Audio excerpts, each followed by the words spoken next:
All right, YouTube, how you doing? Welcome back to the channel. It is, what do we got here? Friday, June 20th. We are obviously on the road. This is not our normal setup, but we do have four MLB plays coming your way in today's video. Usually we're going through the entire slate. I'm giving you my breakdown on the game, the side, the total, any player props, right? But when we do travel, we cut the video down a little bit, and I just give you some of my favorite plays of the day. But as always, guys, still keep an eye down on the pinned comment. We'll list the units and the odds for all of these plays that we've already locked in, as well as any added plays if we find some throughout the day. But when we're traveling, when we're on vacation, obviously we don't have as much time throughout the day to add added plays, but still, just in case, keep an eye on that pinned comment. Now, in terms of yesterday, a decent day, right? We go 3-2, but two of those wins were full unit wins there. The Rockies and Nationals first 5 under, that was a very good look. And then that Guardians and Giants first 3 under. We could have played any under, first five or first three in that one. The losers consisted of the Brewers Cubs under 4.5. I thought it was Miso Rosowski, Miso Soup, whatever his name is, on the mound. Pitching change, whatever it is, what it is. That Astros money line, I mean, we still made money in that series, so I guess it's all right. We had a unit, then 0.66 units, and then zero point 0.5 units. We won the first two that we took, so I guess it's all good. We did have a couple pushes there. Tyler Fitzgerald and Manzaro both did not get the start. And then the parlay that we ended up throwing in kind of for fun, right? Tigers first game, this is the doubleheader. Tigers first game, Pirates second game, Scooble first game, Skeen second game. Look what happened, right? Plus 125, but it was only a third unit play. So, yeah, nice little plus money cash there. In terms of our ride of the day, man, oh man, one of the absolute ride of the day GOATs.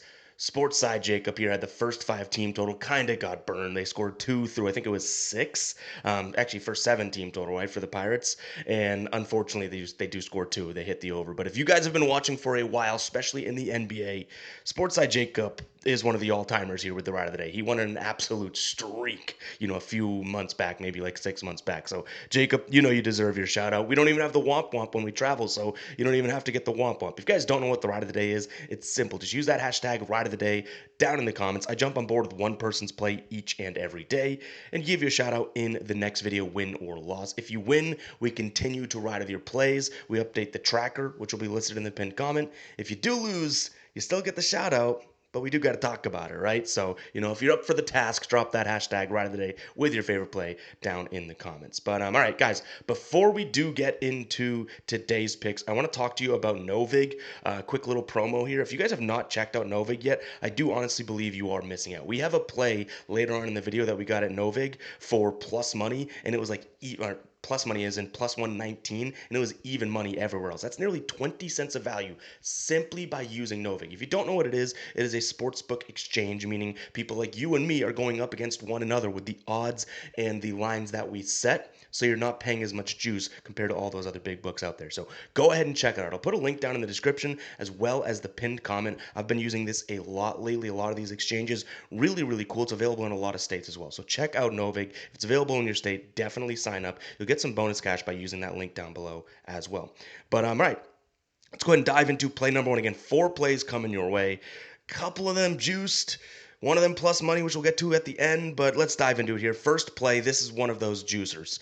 The first 5 under 4.5 in this Texas and Pirates game. So obviously we have the Pirates coming off of the doubleheader yesterday. Texas coming off of a series in which their bats did not look all that great. But realistically, this comes down to one or two main pieces for me. First off, you have DeGrom listed as the expected starter here. I love to see that because I don't think he should have any problem coming in and stopping this Pirates offense, right? From the perspective of what he should do, he's going to go fastball slider. This is a Pittsburgh team that is in the bottom, almost bottom 5, bottom 6 in the last 30 days in terms of hitting that fastball. The slider, bottom 10. He's been fantastic on the road this year. We can trust DeGrom, hopefully.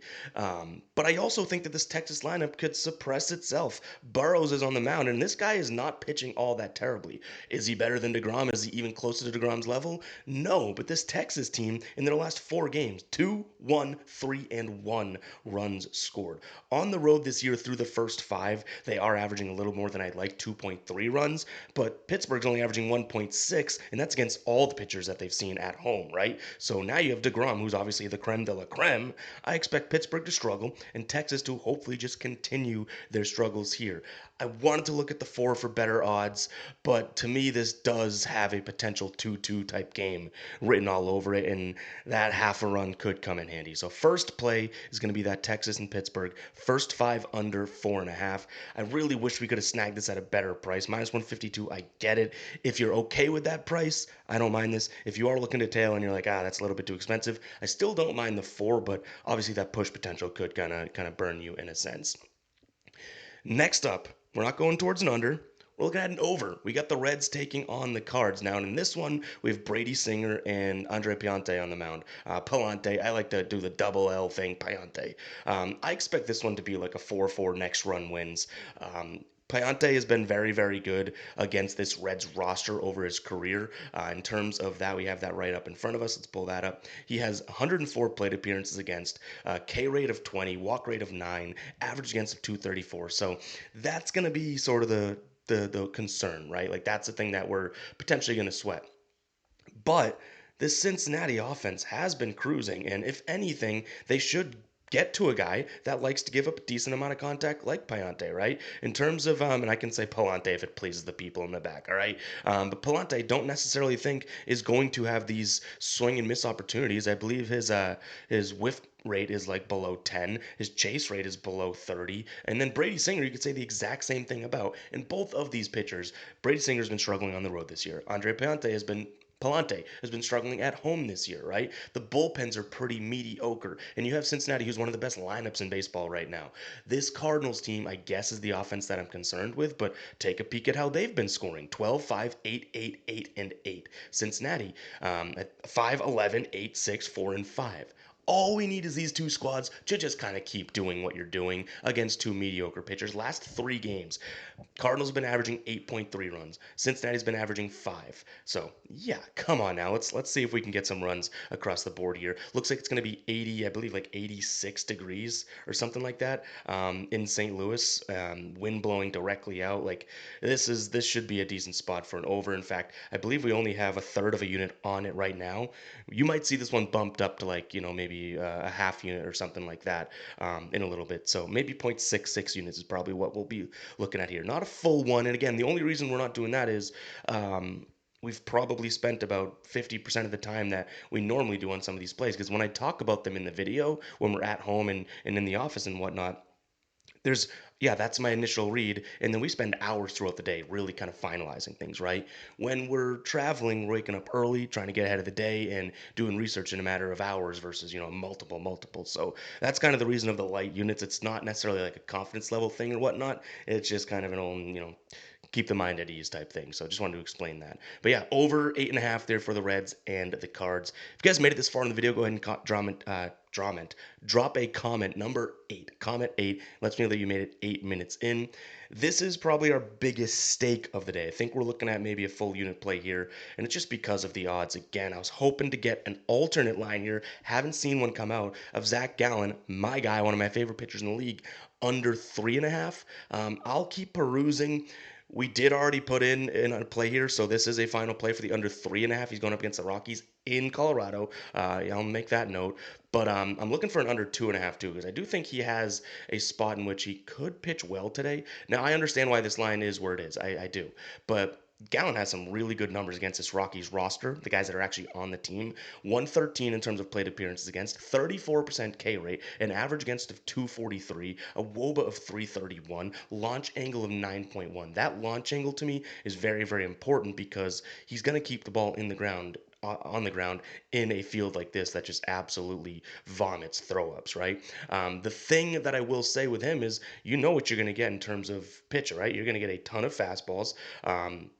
He'll even move to, I guess, the knuckle curve if he needs to and whatnot. But the thing is, and I've learned this big time this year, the pitchers that throw the hard fastballs have actually had some success in cores. That does not react off the bat as much as a pitch, I guess, with less velocity behind it, which kind of just by general thinking, you think that's the opposite, right? Hits the bat harder, comes off, but no, the pitches that have been flying through the air have not been fastball from the arm, right? So we know Colorado kind of has bad bats. They've been on a little bit of a tear, I will give you that.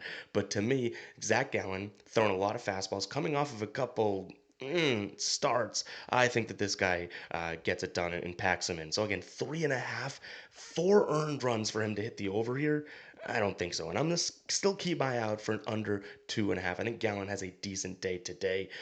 I wouldn't say that this is like an under game where he's going to shut them down or anything. Like, obviously, this total's way up there because it isn't cores. I get it. I'm just saying that Gallen could go 5 innings, 3 earned, have like a bad start, and it's not 4 earned runs. So you can call me crazy, call me biased because I like Zach Gallen, but it is what we're going to be looking at here. And because it's at that minus 155 price tag, I think we're going to go full unit on that one. All right, guys, again, no vig. I talked to you guys about that. This last play is the one that I was talking about. This is plus 115 on DK, so you could snag that. I got it at plus 119 on Novig. Everywhere else, it's like plus 105, plus 100. And it is kind of risky. I will give you that. Caleb Durbin here, under 0.5 hits, runs, and RBIs. So essentially, this dude, we do not want to do a single thing. And it's tough because he's been kind of rolling, right? Last 5 games here, averaging 2 flat hits, runs, and RBIs. In yesterday's game against the Cubs, 1 hit, 1 run, 2 RBIs. I get it. But he is going up against Joe Ryan, who's been very, very good at home here. Durbin has 2 plate appearances against Joe Ryan, nothing to show for it with 1 strikeout. Durbin going up against righties this year, just batting 203. WRC plus drops down to 77.2, which is mediocre, right? Joe Ryan, though, against right-handed bats, 174 average against, and a weighted on base average drops down to 257. Okay, well, what about the pitch mix, right? Joe Ryan's going to hum fastball. Okay, Woba drops down for Durbin to 257 against the fastball. From a heat map perspective, anything low and outside is where Durbin usually pops these things and gets a hit, right? Joe Ryan likes to give it to you high and outside. So, yeah, the outside matches up, but not high in the zone. So that's good. And then the next pitch is going to be the slider, which, yes, he does have a higher WOBA than his average, right? But he's going to strike out a little bit more. And the splitter being the third pitch, I believe he's only seen a few splitters this season. He's yet to even get on base when facing a splitter. So, yeah, I do like the idea here. I think he's batting either 8 or 9 in that order. So, hopefully, this could be a low scoring game. We see Ryan get through a couple innings before even facing him, and we just don't have much opportunity from Caleb Durbin, right? Again, I think this is going to be a low scoring one. The only reason I don't look at like a first 5 under or anything is because Miso Rosowski is on the mound for the Brewers, right? The young kid. He hums fastball. This Minnesota team, though their offense has been up and down, he is also a fastball thrower, and they hit the fastball really well. So that kind of kept me off of it, especially for making your next start and that type of thing. So yeah, kind of found a player prop that we like within this game, and it ended up being him for plus 119. So obviously like that spot there. Just to recap everything that we just went through. Play 1 is going to be that first 5 in the Texas and Pirates game. Play number 2, that over in the Cards and Reds game. Play numero tres, Zach Gallen under 3.5 earned runs. I'm going to look like a dummy when he lets up 5 runs, but Zach Gallen is my guy, and maybe I'm a little biased towards him. Play number 4, we just talked about it, Durbin, under 0.5 hits, runs, and RBIs. One last shout out here to Novig, guys. Go check it out. You're gonna get some really, really good odds compared. Go, you do the research yourself. Don't even sign up for it yet. Just check out the difference in prices, and you'll be like, yeah, I gotta hop on this. Like that's the proof in the pudding. But guys, it's gonna wrap it up for me today. Hope you guys did enjoy. Obviously, we are on the road. Hopefully, the audio sounds okay. I'm in a little like closet here. Kind of sounds echoey to me, but hopefully the mic's doing all right. But really do appreciate you guys tuning in. We'll catch you guys in the next one. All right, peace out.